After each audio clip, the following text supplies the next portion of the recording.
Ceci est un livre audio autogénéré par Google. Autres ouvrages des auteurs.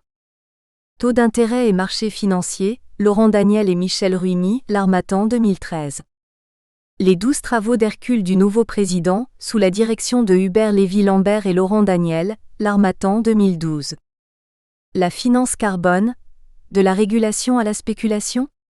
Laurence Picot et Laurent Daniel, édition Arnaud Franel, 2010.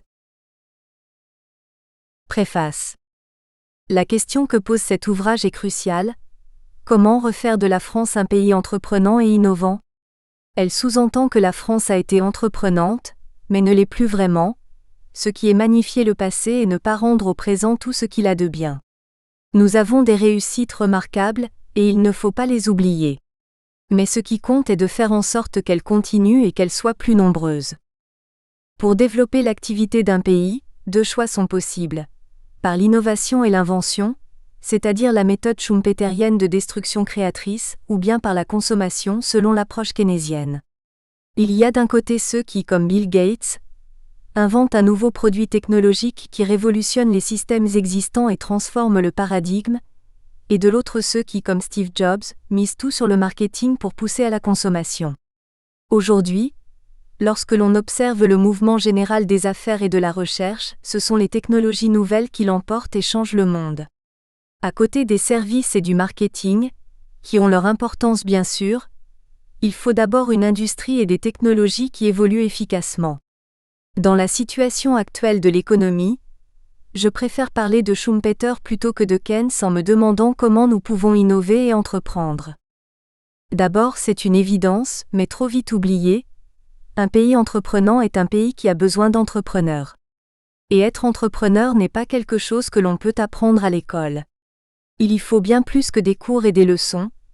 Il faut un tempérament, quelque chose que l'on a en soi dans les tripes. Les entrepreneurs sont des hommes et des femmes qui ne travaillent pas 35 heures par semaine. Ils sont prêts à travailler 70 heures par jour. Ce sont des gens qui donnent tout ce qu'ils ont pour réussir. Des gens qui ne dorment pas tous les soirs sur leurs deux oreilles. La France a besoin d'eux pour sortir de la crise et pourtant on ne cesse de les dénigrer. La campagne présidentielle en a donné un exemple flagrant. À force d'accuser certains mauvais entrepreneurs, ce sont tous les entrepreneurs en général qui sont devenus des figures honnies. Il faut cesser d'accuser les entrepreneurs de tous les maux. Il leur est reproché de vouloir gagner de l'argent. La richesse est le grand sujet tabou de notre société. Et pourtant, qui pourrait croire que la croissance n'est pas tirée par des hommes et des femmes ambitieux qui ont envie de faire fortune? Comment s'étonner que la France ait du mal à susciter les vocations? Un jeune qui veut créer son entreprise a envie de jouir de l'estime de ses proches et de la population. Écoutant tous ces reproches injustifiés, il préfère se tourner vers les pays prêts à l'accueillir à bras ouverts comme le Royaume-Uni ou le Canada. C'est l'un des drames que nous avons à l'heure actuelle. Beaucoup trop de jeunes Français talentueux et ambitieux quittent notre pays. J'ai vécu 2 ans au Canada, et j'ai vu comment ils attirent les talents. Nous ne savons pas attirer les chercheurs, car nous ne savons pas de quoi ils ont besoin. La France a du mal à retenir les talents. Beaucoup de créateurs quittent notre pays, car ils ont l'impression qu'ils ne les aiment pas. Pourtant, ils sont nombreux sur la ligne de départ. Nous avons en France un nombre de créations d'entreprises considérable. Rapporté au nombre d'habitants, il est presque aussi élevé qu'aux États-Unis. Mais quelques années plus tard, la situation aura changé du tout au tout. Alors qu'une entreprise américaine aura plus que doublé ses effectifs 7 ans après sa création, son homologue française n'aura augmenté les siens que de 7%. Le système français n'est pas capable de supporter ses créateurs d'entreprises. Il ne faut pas gaspiller le talent de nos éventuels futurs entrepreneurs. 180 000 jeunes quittent chaque année le système scolaire sans qualification ni diplôme, sans savoir ni lire ni compter. Beaucoup viennent des quartiers. Je m'occupe beaucoup de ces jeunes de quartier. La plupart d'entre eux a la niaque, l'envie de faire des choses, de se dépasser, mais le système les a laissés tomber. Il faut prendre le problème à la racine, c'est-à-dire dès le primaire. Il est beaucoup question du secondaire et du supérieur qui préparent les futurs ingénieurs, cadres ou chercheurs, mais c'est au primaire que tout se joue. Afin de pousser une partie des jeunes dans des formations supérieures, Nous devons d'abord nous assurer d'utiliser toutes les ressources que nous avons au départ. Sur 800 000 jeunes, nous en laissons près de 20% sur le bord de la route tous les ans. Près de la moitié d'entre eux se retrouvent au chômage 3 ans après sa sortie du système scolaire. Il faut s'y atteler. Les gouvernements de gauche comme de droite s'y essaient avec une certaine difficulté, faisant face à un blocage des syndicats de l'éducation nationale. Les ministres successifs veulent prendre ce problème à bras-le-corps, j'espère qu'ils vont réussir. Aider ces jeunes qui veulent créer et faire en sorte qu'ils restent chez nous, voilà ce dont nous avons besoin pour relancer l'économie. L'Institut Montaigne a réalisé une étude en profondeur sur ce phénomène, proposant de créer un environnement favorable à l'accueil de jeunes peu qualifiés dans les entreprises, d'assurer une gestion décentralisée de l'insertion professionnelle des jeunes et de refonder l'orientation à l'école en valorisant les métiers requérant peu de diplômes. Et que dire de nos élites ? Leur formation, à dire vrai, n'est pas très bonne. Elles ont appris beaucoup de choses qui ne servent à rien. Nous en avons fait des têtes bien faites, au carré, mais l'innovation ne naît pas de là. Il faut savoir penser hors de la boîte logique. L'intégration de stages de recherche dans la formation des polytechniciens est à ce titre une avancée importante. C'est une nouveauté. Il y a quelques années, la recherche était l'affaire de quelques rares professeurs à laquelle personne ne s'intéressait. Maintenant, ces stages forcent les étudiants à sortir des cadres existants et à chercher quelque chose qui n'existe pas encore. De même, les voyages d'études ou les stages à l'étranger donnent à voir ce qui se passe ailleurs alors qu'auparavant, la formation était très franco-française. Nous étions enfermés dans notre France qui est très belle mais qui n'est que la France. Apprendre l'anglais est une nécessité, c'est l'espéranto moderne. Le français est beaucoup plus beau que l'anglais, qu'il faut tout de même maîtriser parfaitement. Les talents ne suffisent pas, il faut ensuite des entreprises et il faut qu'il soit facile d'entreprendre. Et nous en avons de brillantes entreprises. Il y a 30 ans, parmi les 5 meilleurs mondiaux des différents secteurs économiques, il n'y avait pas de Français. Il n'y avait que Michelin et Air Liquide. Dans les autres domaines, personne.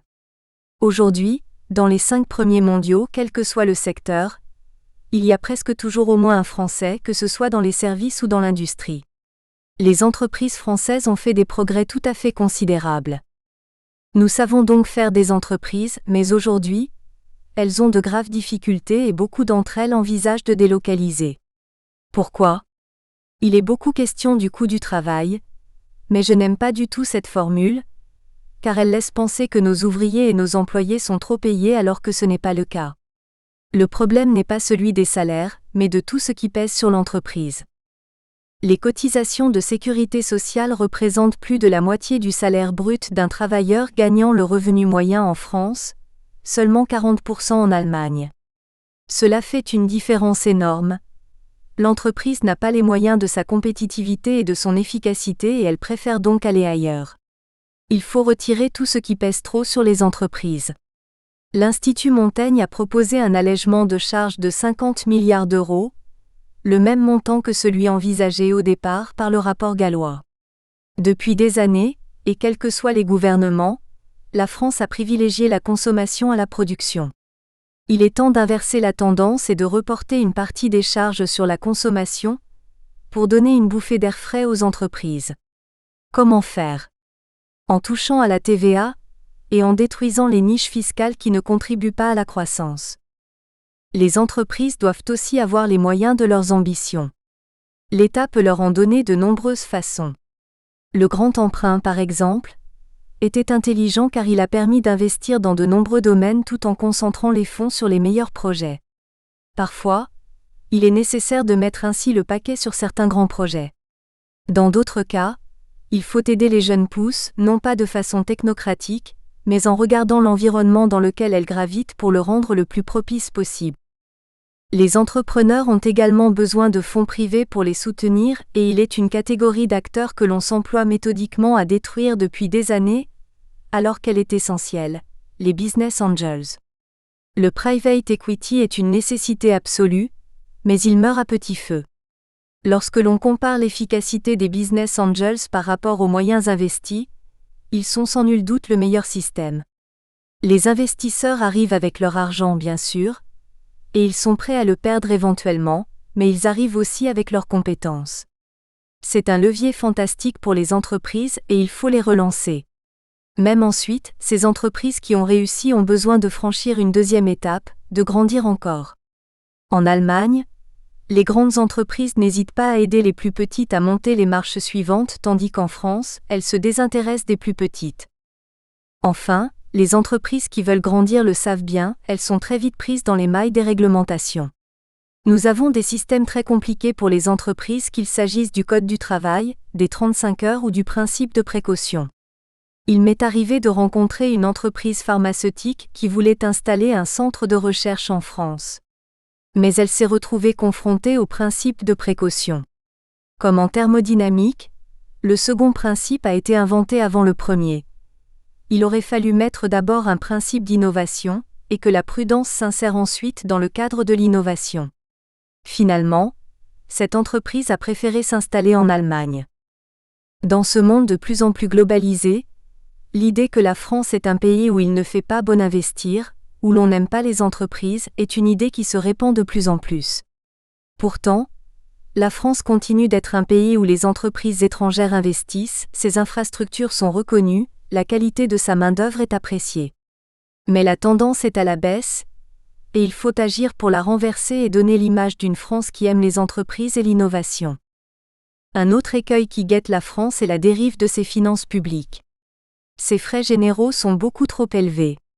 Pour son service public, l'Allemagne dépense 200 milliards d'euros de moins que la France. Les services publics doivent se moderniser. Nous ne découvrons pas cet enjeu, mais la situation catastrophique des finances publiques nous oblige maintenant à le prendre à bras-le-corps. Réduire les dépenses publiques ne veut pas dire faire moins, mais faire mieux, retrouver une certaine efficacité qui redonnera aux citoyens confiance dans leurs services publics. Attirer, former et retenir les talents, donner les moyens aux entrepreneurs et aux entreprises de se développer tout en redonnant sens et efficacité à la dépense publique sont absolument essentiels pour relancer l'économie française. Car nous ne devons pas en douter, notre pays est innovant. Les Français sont très bons, ceux qui arrivent dans les grandes universités américaines sont très bien vus car on sait qu'ils ont été très bien formés. Mais nous avons le sentiment que nous ne brillons pas dans le domaine de l'innovation. Nous avons des médailles Fields et des prix Nobel, mais nous n'avons pas les résultats que nous pourrions espérer et mériter. Sans doute est-ce parce que nous oublions la leçon de Joseph Schumpeter. Toute création implique une destruction. Il faut parfois savoir laisser tomber certaines choses pour en reconstruire de nouvelles.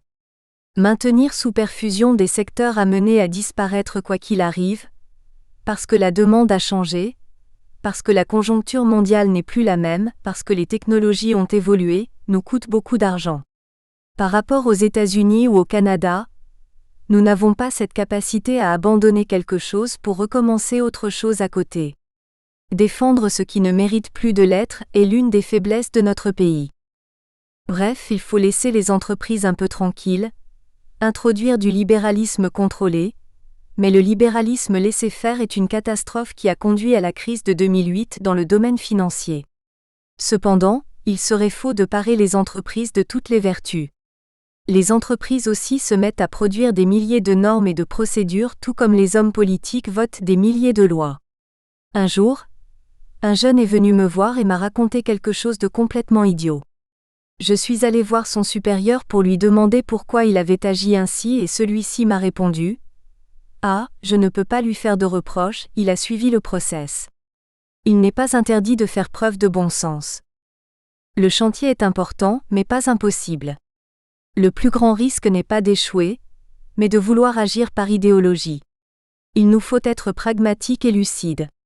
Comment comprendre qu'une personne scientifique parte en guerre contre le gaz de schiste ? Il devient interdit de chercher, ce qui est une idée inacceptable. Un pays qui n'est pas capable de faire confiance à sa science est comme un pays qui n'aurait pas confiance dans sa jeunesse. C'est un pays qui a peur, qui se replie sur lui-même, un pays de vieux. Je ne crois pas que nous en soyons là, mais nous devons faire attention à ne pas tenir des positions idéologiques. Les diplômés de l'enseignement supérieur et les ingénieurs des grandes écoles notamment, ont le devoir de porter ce message. La science est notre meilleur allié pour faire face aux enjeux qui nous attendent. Ils doivent être les promoteurs des vertus de la science. Claude Bébéar, président d'honneur d'AXA. Avant-propos. Ce livre est tiré du colloque organisé par l'association X-Sursaut le 10 décembre 2012 à la Maison des Polytechniciens sur le thème « Comment refaire de la France un pays entreprenant et innovant ?» en l'honneur du centenaire de la publication du livre de Joseph Schumpeter, Théorie de l'évolution économique. Le groupe X-Sursaut a été créé en juillet 2005 par 60 polytechniciens de toutes les promotions et de tous les pays qui partageaient un diagnostic alarmiste sur la situation économique de la France et qui pensaient que l'on pouvait faire quelque chose pour y remédier. Le groupe a actuellement plus de 400 membres. Son président est Hubert Lévy-Lambert. X-Sursaut participe au débat public pour contribuer à éclairer les choix économiques et budgétaires à venir pour les Français et leur représentation nationale. Sa méthode associe l'expérience des acteurs et les idées des économistes académiques. Le 10 décembre 2012, Hubert Lévy-Lambert a ouvert le colloque puis a lu une adresse imaginaire de Joseph Schumpeter à notre époque, 100 ans après la publication de son ouvrage principal. 4 tables rondes ont ensuite réuni des intervenants d'horizons variés, députés, hauts fonctionnaires, entrepreneurs, économistes et financiers notamment, pour débattre des thèmes suivants. Quelle filière stratégique en France aujourd'hui, et quelle technologie demain ? Comment favoriser les entrepreneurs et les entreprises à forte croissance ? Quelle place pour les institutions de recherche et d'enseignement supérieur ? Quelle politique publique en faveur de l'innovation ? Le colloque a été conclu par Claude Bébéar, président d'honneur du groupe AXA et président de l'Institut Montaigne. Le colloque a été filmé et les vidéos sont disponibles à l'adresse https://x-sursaut.polytechnique.org/. Ce livre reprend les principales idées et propositions faites par les intervenants au cours du colloque, tout en les présentant dans un ordre différent. Les intervenants sont signalés dans le texte par un astérisque. Le programme complet ainsi que l'introduction d'Hubert Lévy-Lambert sont retranscrits en annexe de cet ouvrage. Les auteurs remercient Anne Birman-Lirzin et Laurence Daniel-Picot pour leur patience et leur soutien, Hubert Lévy-Lambert, président de X-Sursaut, Adrien Sigeti et Grégoire Postel-Vinet, membres du bureau de X-Sursaut, pour toute l'aide qu'ils leur ont apportée, Claude Bébéar, président d'honneur d'AXA et président de l'Institut Montaigne, pour avoir accepté de préfacer leur ouvrage, Alfred Galichon, Thierry Veil, Pierre-Noël Giraud, Sandro de Gasparo, Mustapha Sy Ahmed, Vincent Charlet, Romana Letarte, Céline Wissling, Pierrick Vaudour, Jacques et Edwige Lirzin pour leurs remarques, leurs critiques et leurs conseils, ainsi que Vincent Chriqui, Pierre Delaporte, Jean-Pierre Gérard, David Lévy, Jean-Marc Sylvestre, François Drouin, Michel Godet, Bernard Monassier, Agnès Verdier-Molinier, Stéphane Marchand, Bernard Ezambert, Marion Guilloux, Yves Poilane, François De Witt, Karine Berger, Nicolas von Bülow, Éric Labaille et Hervé Mariton pour avoir apporté des idées riches et nombreuses lors du colloque qui constitue la matière première de cet ouvrage. Partie 1. Comment nous sommes devenus schumpeteriens. L'entrepreneur est ici non pas un facteur de transformation, mais le support du mécanisme de transformation. Joseph Schumpeter, La théorie de l'évolution économique, 1912. 1. Le monétarisme, de la gloire à l'enlisement. La domination idéologique du monétarisme. Pendant des années, de très longues années, le monde a été monétariste. Rares étaient ceux qui ne juraient pas par Milton Friedman ou ses disciples, Alan Greenspan, président de la Federal Reserve des États-Unis de 1987 à 2006, ou Margaret Thatcher. La stagflation des années 1970 puis l'épuisement du modèle socialiste à la fin des années 1980 avaient eu raison des théories keynésiennes. Désormais, il était clair que les gouvernements devaient se mettre en retrait de l'économie et laisser jouer le libre marché, tandis que les banques centrales devaient gagner leur indépendance pour se concentrer sur un seul et unique objectif: limiter l'inflation, c'est-à-dire s'assurer que le marché de la monnaie était en équilibre. Milton Friedman ne disait-il pas : l'inflation est toujours et partout un phénomène monétaire en ce sens qu'elle est et qu'elle ne peut être générée que par une augmentation de la quantité de monnaie plus rapide que celle de la production. Ainsi, selon la théorie monétariste, la solution pour relancer l'économie après une crise économique est de pratiquer une politique monétaire expansionniste, c'est-à-dire en baissant les taux directeurs ou en accordant des facilités aux établissements bancaires pour relancer le crédit. Les stabilisateurs automatiques jouent alors un rôle d'amortisseur tandis que l'argent mis en circulation stimule l'activité. Éviter les accidents en appuyant sur l'accélérateur.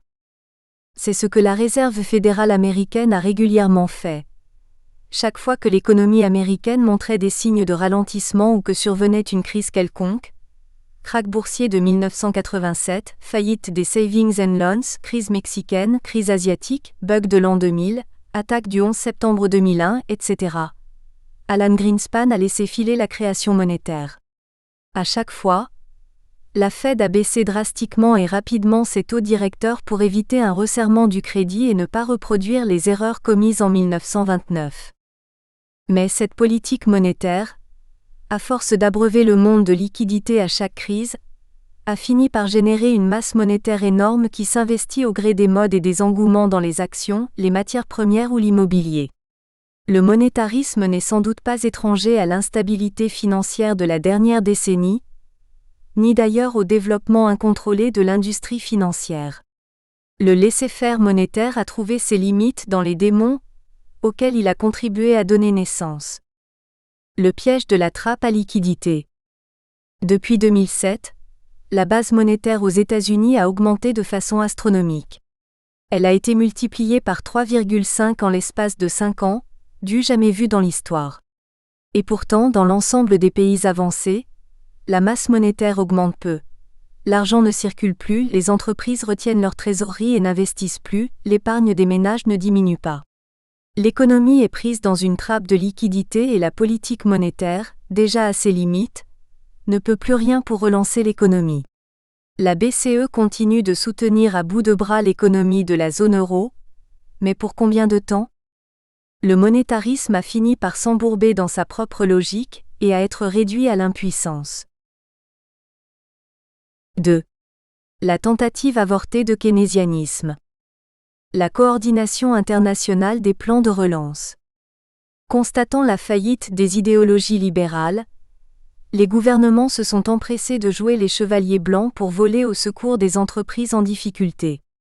Il était temps que l'économie réelle reprenne le dessus, que le système financier soit mis au pas et que les pouvoirs publics reprennent pied dans le système économique.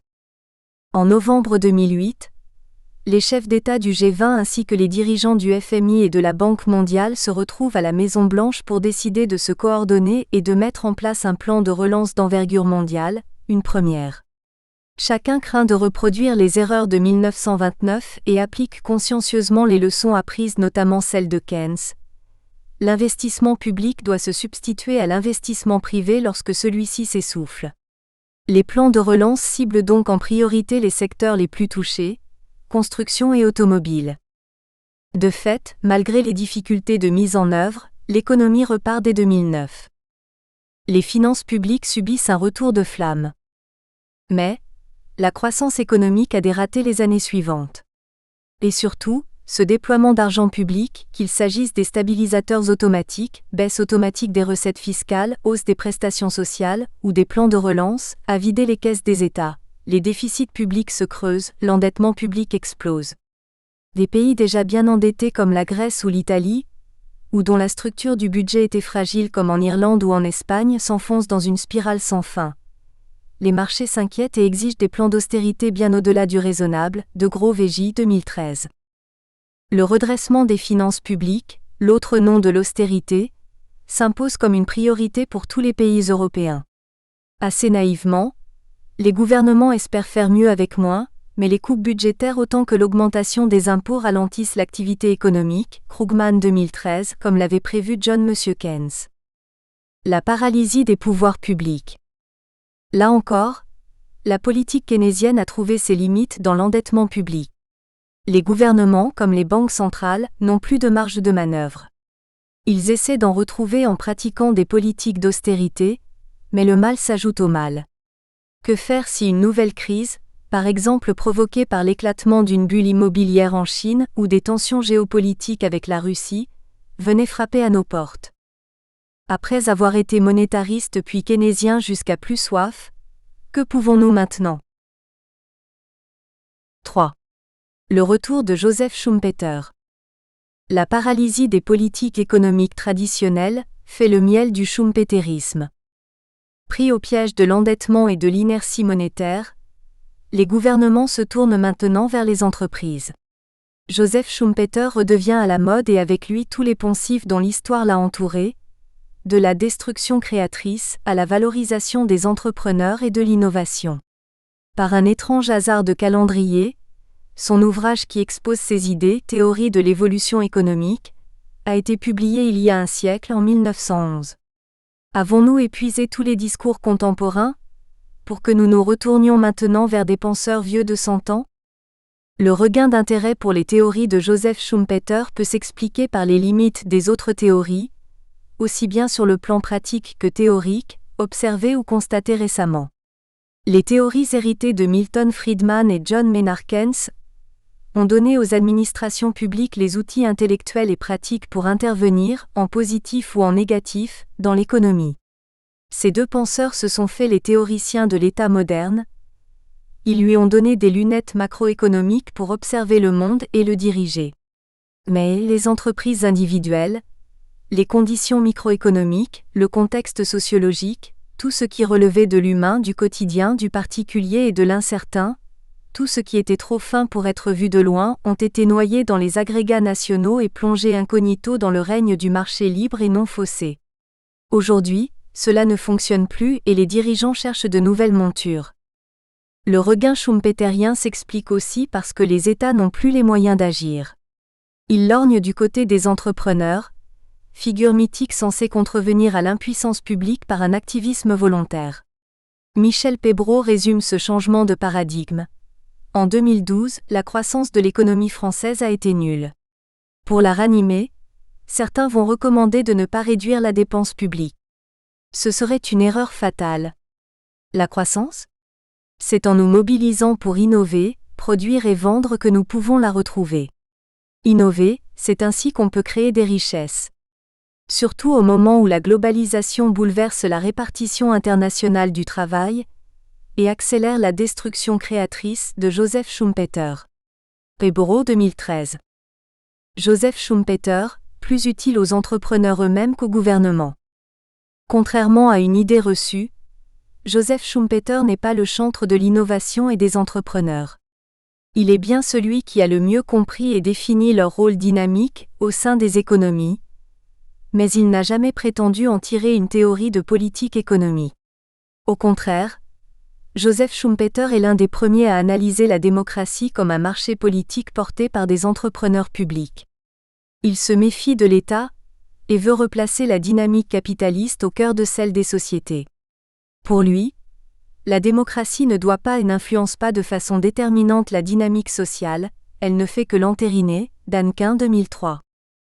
Joseph Schumpeter analyse l'histoire, la société et l'économie selon une approche dynamique, mais il ne prétend pas donner des conseils ni fournir aux États des outils de gouvernance. À partir d'exemples concrets et historiques, il donne à voir la réalité de l'économie et des affaires. Ses écrits sont plus utiles à un jeune homme ambitieux qui se lance dans les affaires qu'à un homme politique qui cherche désespérément des solutions pour pallier à son impuissance. Il ne faut pas chercher dans ses livres un mode d'emploi. La crise, phénomène naturel et nécessaire. Dès lors, les théories de Joseph Schumpeter nous sont utiles d'abord pour guider notre analyse de la situation et de la crise actuelle. Pour Joseph Schumpeter, les crises économiques sont parties intégrantes de la dynamique du capitalisme. Ce n'est pas le cas pour les économistes classiques qui les considèrent comme un état anormal de l'économie, un déséquilibre dû à une cause extérieure. Ce n'est pas non plus le cas des keynésiens, pour qui les crises sont causées par l'incapacité des marchés à atteindre l'équilibre. Ces deux courants de pensée interprètent la crise comme quelque chose d'anormal et de négatif. Au contraire, pour Joseph Schumpeter, il est normal que se succèdent des phases d'essor et des phases de consolidation. La phase d'ascension est portée par des entrepreneurs qui lancent de nouveaux produits ou de nouvelles activités. Ils se sont appropriés des découvertes scientifiques ou de nouvelles méthodes managériales et les mettent en œuvre à leur profit. Ils créent ainsi de la valeur ajoutée qui se traduit pour les consommateurs par un plus grand pouvoir d'achat, et une offre de biens plus diversifiée et de meilleure qualité. Il en découle un engouement important qui attire d'autres entrepreneurs et crée un climat favorable aux affaires. L'entrepreneur seul contre tous n'est pas la seule figure possible. Dans ses œuvres tardives, Schumpeter a envisagé l'idée selon laquelle la dynamique de l'économie se trouve aussi au sein des organisations. Langlois, 1987. Les entreprises plus anciennes sont alors confrontées de plus en plus à la concurrence de ces nouveaux produits de meilleure qualité ou d'un prix plus bas. Comme elles ont souvent des assises financières solides ou qu'elles bénéficient de rentes, elles peuvent résister un certain temps à cette concurrence sans se réformer en profondeur. Elles peuvent supporter un déficit et croire que la tempête finira par passer. Elles le croient d'autant plus que les innovations se portent le plus souvent dans un domaine précis de l'économie, et qu'elles n'en ressentent au début que les effets indirects. Mais cette situation ne peut durer. D'une part, les vieilles entreprises qui n'ont pas su se transformer ne peuvent tenir éternellement et finissent par craquer. D'autre part, les nouvelles entreprises sont bientôt rejointes par d'autres qui s'engouent à leur tour pour la nouveauté. Le marché finit par être saturé, et les marges se réduisent comme peau de chagrin. Il s'ensuit une chute des prix et une déflation de crédit qui sont caractéristiques de la phase de crise. Les anciennes entreprises les plus fragiles disparaissent tandis que les nouvelles cherchent à consolider leur position. La société doit digérer toute la nouveauté. Cette destruction créatrice n'est cyclique que parce que les innovations apparaissent en grappe à une période donnée. Dans une mécanique continue d'innovation, nul cycle ne pourrait être observé. L'apparition en groupe des entrepreneurs, seule cause du phénomène de l'essor, n'a sur l'économie une influence, différant qualitativement de l'influence qu'aurait leur apparition continue répartie également dans le temps, que dans la mesure où elle ne signifie pas, comme cette dernière, une perturbation toujours imperceptible de l'équilibre, mais signifie une grande perturbation procédant par à-coup, une perturbation d'un autre ordre de grandeur. Schumpeter, 1911. Les crises apparaissent comme des phénomènes naturels et nécessaires. Joseph Schumpeter a une vision de liquidateur, H. Green, 2010. Il ne pense pas que l'État doive sauver les canards boiteux. Au contraire, une crise a un rôle salutaire. Certes, la liquidation totale est dangereuse pour la société si rien ne lui succède, mais la prévenir en forgeant des rentes au sein de trusts et de monopoles ou en nationalisant ne fait que retarder l'échéance. La crise actuelle est-elle schumpeterienne ? Après une première révolution industrielle de 1750 à 1830, machines à vapeur et chemins de fer, puis une deuxième de 1870 à 1900, électricité, moteurs à explosion et moyens de communication, nous serions dans une troisième depuis 1960 selon Robert Gordon 2012. Cette fois-ci, son moteur est alimenté par les technologies de l'information et de la communication, TIC, et leurs avatars contemporains, le téléphone portable et Internet. Les effets de ces révolutions techniques sont différés. Les progrès scientifiques des années 1870 n'ont trouvé d'applications industrielles qu'à la fin du XIXe siècle et ne se sont traduits en accroissement de la productivité qu'à partir de 1890. Au fur et à mesure que la poussée technologique s'opère, les applications déclinées se multiplient comme autant de ramifications, de l'aviation à l'air conditionné pour la seconde révolution industrielle. La troisième révolution industrielle a trois aspects essentiels. Des innovations techniques, un nouveau système économique et une métropolisation de la croissance, Saint-Étienne 2012. Alors que la seconde révolution industrielle faisait la part belle aux grandes entreprises, les mieux adaptées aux économies d'échelle permises par l'industrialisation de la production, la troisième révolution industrielle s'appuie sur des entreprises plus petites, seules capables de faire le lien entre inventeurs, entrepreneurs et financiers en temps voulu. Le rôle des réseaux de compétences et de moyens conduit à une concentration des activités. Les métropoles se battent pour devenir des pôles d'attraction. Les plus importantes découvertes scientifiques ont été faites il y a maintenant plus de 20 ans. Premier microprocesseur en 1971, premier téléphone mobile en 1983, création d'Internet en 1990 à partir d'une idée dont les origines scientifiques datent de 1969. La démocratisation de ces inventions s'est faite plus récemment. Premier ordinateur personnel en 1981, fondation de Free en 1994, généralisation du GSM en 1996. Ces technologies se généralisent maintenant hors de leur domaine initial et révolutionnent aussi bien le fonctionnement de la société, réseaux sociaux, la recherche industrielle, partage des données, que les procédés industriels, impression 3D, voitures sans conducteur. Mais ensuite, la troisième révolution industrielle touche-t-elle à sa fin? The Economist 2012. Au contraire, le rythme des innovations est rapide même si leurs traductions industrielles ou leurs succès commerciaux ne sont pas toujours au rendez-vous, mais quelle invention trouve immédiatement sa place? Les innovations se diffusent à l'ensemble de la société et des secteurs d'activité, les modifiant en profondeur. Cette révolution silencieuse correspond à la phase de consolidation décrite par Joseph Schumpeter.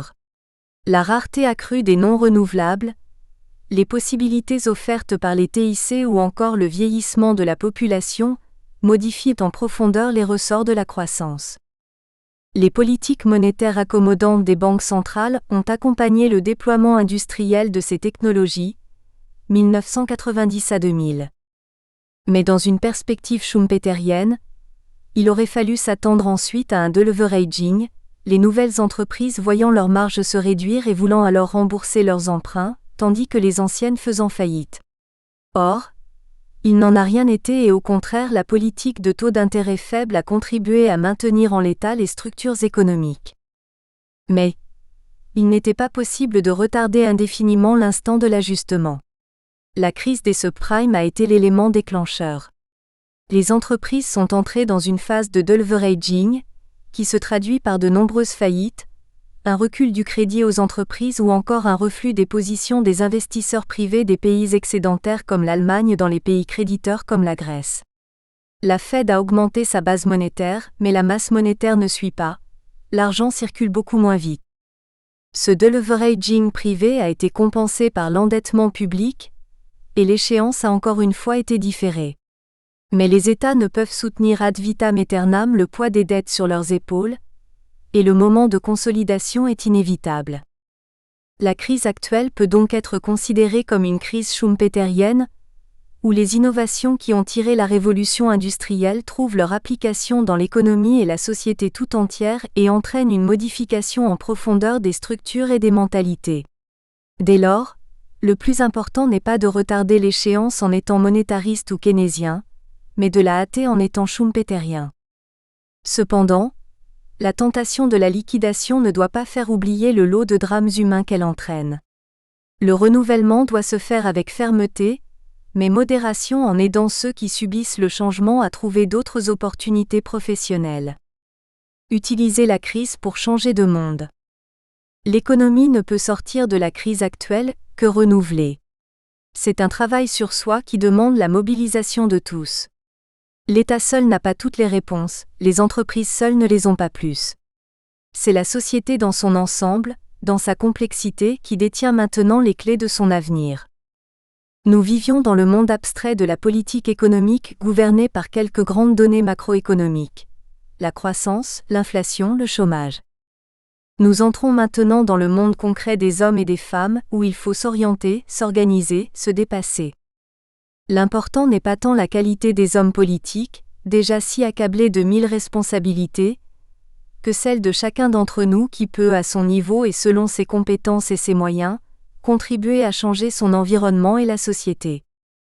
Dans les pays où faire fortune en créant des produits ou des services est possible, où ceux qui s'enrichissent sont glorifiés, une grande partie des gens entreprenants tentent tout pour y parvenir. Ils innovent, créent des entreprises, des richesses et des emplois. Attali, 2013. Cette situation, la France l'a déjà connue et elle l'a surmontée, c'était il y a un peu plus d'un siècle. Partie 2, la France de 1912, du déclin au sursaut. Donnez-moi votre aide. Sur le sable je me traîne. Je ne pourrai jamais pousser le temps. Donnez-moi des siècles dans cette langue. Jacques Roubaud, Epsilon. 1. La Grande Récession, de 2008 à 2009. La réaction de la France. La crise financière de 2008 et la Grande Récession de 2008 à 2009 ont eu un impact considérable sur les économies des pays industrialisés. L'activité et l'emploi industriel ont reculé d'environ 10% dans la plupart des pays riches, Et beaucoup n'ont pas retrouvé leur niveau d'avant-crise. Ces crises ont conduit les États. Nous espérons que vous avez apprécié cet aperçu. Pour continuer à écouter ce livre audio sur Google Play Livres, utilisez le lien dans la description de la vidéo.